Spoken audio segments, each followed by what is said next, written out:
La photo de cette fillette agonisante a fait le tour du monde en début de semaine. Amal avait 7 ans, elle était devenue le symbole de la famine et de la guerre au Yémen. Elle n'a pas survécu. Nous avons joint le journaliste du New York Times qui l'avait rencontrée. Nous venons juste d'apprendre que quelques jours après notre visite dans l'hôpital où elle se trouvait, Amal a été renvoyée de la clinique.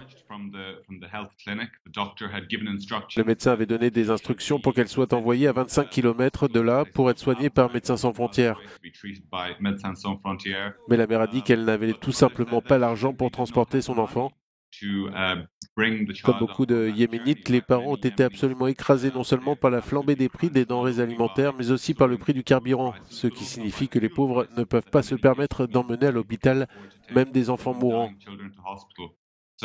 La mère d'Amal a donc ramené sa fille chez elle, dans leur camp de réfugiés très chaud et très rude, et environ 3 jours plus tard, elle nous a dit qu'Amal était décédée.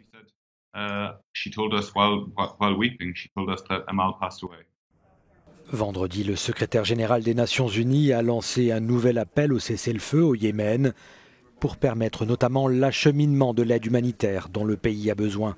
Ce n'est pas une catastrophe naturelle. C'est une action de l'homme et le Yémen se trouve aujourd'hui au bord du précipice. L'ONU et ses partenaires nourrissent déjà 8 millions de personnes au Yémen. Sans action urgente, jusqu'à 14 millions de personnes, soit la moitié de la population, pourraient être en danger dans les mois à venir. La guerre civile au Yémen a déjà causé la mort de plus de 10 000 personnes. 7 millions d'enfants feraient face à un risque sévère de famine dans un conflit opposant à distance l'Arabie saoudite à l'Iran.